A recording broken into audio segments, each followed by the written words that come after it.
central government की role state government की role से मसी अखोना खंग ngam रोल अम लई चाही अहुम सिबो खंगहनद्रिबनिको गवर्नमेंट सिना मसी divide in the rule policy सिना सुम चथरगांदा अखोय प्रजासिंग वहालिबसि मरम करिगिनो नागा गे मुक्सीबा कुकी गे मुक्सीबा मैतै गे मुक्सीबा कयाम कुइना मसिगी रोल सि ड्रामा सि कयाम कुइना लौखिगेदगे मसिगी कांतो साबल गी मनाक लेमकों चिंगमांग सिदा हौखिबा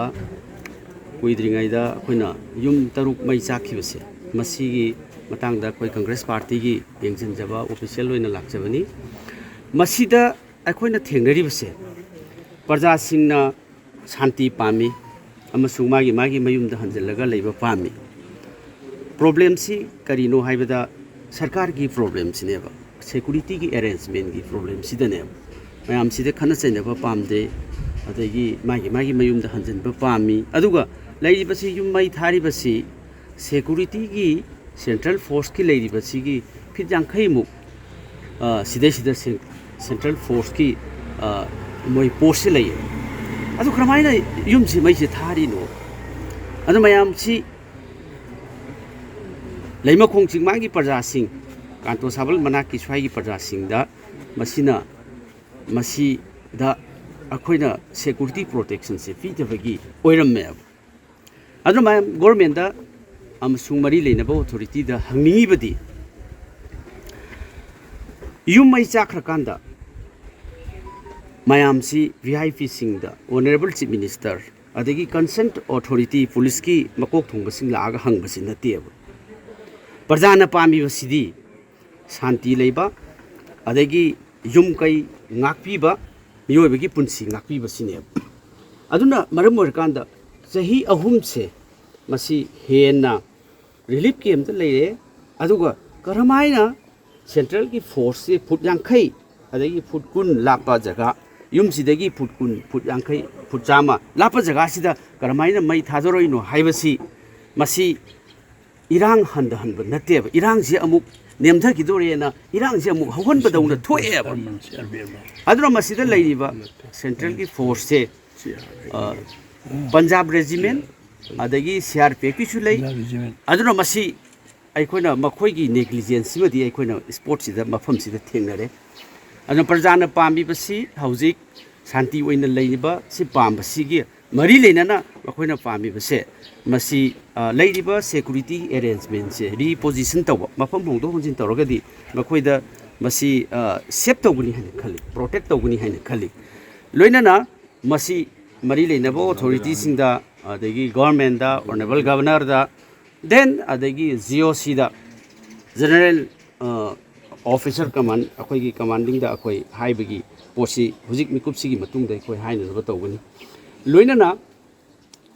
हौजा हौजा मफम खुदिमक से सरकार ना शांति लाएने हाइबगा हेक्ता पुंजा खरगी मतुंगदा युम्मै हेक्ता थारकपसे मसी सरकार सिगी यामने क्लियर होइबा अदगी ट्रांसपेरेंट होइबा मसी शांति पुरगनबगी रोड मैप अमसे पीबंगमदबसे यामना लाइबक थीबनी कांग्रेस पार्टी ना हंगी अमसुंग civil society organisation Singh हंगी लेकाई लेकाई सिंगी relief camp लेरिबा प्रजा सिंहना आईडीपी सिंहना हंगी करम कांदा शांति हंजल हंगदेगे तंगदु लेताना लेगदेगे करम कांदा मसिगी सरकारना यामना ट्रांसपेरेंट होइबा पॉलिसी अमा प्लानिंग अमा मसिगी शांति पुरगनरबा मसी पीगदेगे हाइबा सरकार दा हंगबदा सरकार अमता खुमदे अदुना मरम ओरकांदा ngasi अखोइना यामना वारिबसे सरकार सि लेइबदा मथौ तारिबरा अदगी सरकार सिना लेबाक सिगी प्रजा Singh ngak ibra लमदम मसिगी लनथुम ngak ibra लमदम मसिगी प्रजा सिंह की पुंसी ngak ibra हाइबा सिमदे अचौबो क्वेश्चन अमसि नुंतिगी हंगदुना लेइरेबा अदुना सरकार सिना ngमुइदबो ओरगदी पुंजा सिदगी रिजाइन तौबना फैयबा मोरल रिस्पांसिबिलिटी लौबा अकाउंटेबिलिटी ओयलोबा रिस्पांसिबिलिटी लौबा मसि लौबा ngमुइदरबदी मसि पॉपुलर गवर्नमेंट नि मियामगी लेंगांगनी हाइरगा सुम लेबसिमदी अखोइगी मियोय खरा खकना सुम सानरकांदा तौरिबा पोसिमदी मणिपुर से तुम बतारे मुट बतारे मणिपुर काय बतारे ngasi अखोइना पामीबसिदी शांति हंजलकना बो होनबदा अखोइ कया चाही अहुम से कया यामना वाना पेशेंटली खांग याब खंगा कांदा इज्जत मांगे मियोय बसिंगी लीडर सिंगी डिग्निटी हंधले एमएलए सिंगी अर्थ थोंद्रे लेंगाक कनाना थोली लेंगाक सिन थोली ने अदुरदी हौजिक सिदा चाही अहुंगी मतुंग दा अमुक नौना मई जागलकपा नौना मिगी लाइफ पुंसी मांगकपा कम्युनिटी खुदिंगमकी नागागी मुक्सीबा कुकीगी मुक्सीबा मैतैगी मुक्सीबा असुम वन आफ्टर अनदर सुम लेरगदी सरकार की रिस्पांसिबिलिटी से कराइद लेगेबा सरकार की अकाउंटेबिलिटी से कराइद लेगेबा सरकार की ट्रांसपेरेंसी से कराइद लेगेबा अदुना हंगीबा इकोइने इकाइरे लेबाक प्रजा मियामना हंगबा पॉलिटिकल पार्टी सिंगना हंगीबा इकोइने इकाइरेबा ngasi hauzik leimakhong mamang chingmang sidai sida kanto sabal gi manak swai sidai thoibase sarkar na magi yumai chakhibagi compensation dubudi sarkar gi responsibility ni piganeba pibam thoeba masigi compensation piba yum anoba saba du nateba parda singna pami base yum amuk mai chahan khiba haibasina violence lepna nabagi लाइबा मुटमदा शांति लांगनबना खलिबा प्रजासिंगना मसी अमुक हेना यामना वारिंग ओइबा हेना अमुक लांजी हेंगलहनिंगबगी मुटमा प्रजासिंगदा अमुक फोहलेबा कम्युनिटी खुदिमक्ता खुदमोइना हरबदा ngasiगी प्रजासिंगसे अमुक स्वाइसिदा रेसलेस होय नागासिंगी प्रजासिंग सिबा अदगी देन अमुक कुकी सिबा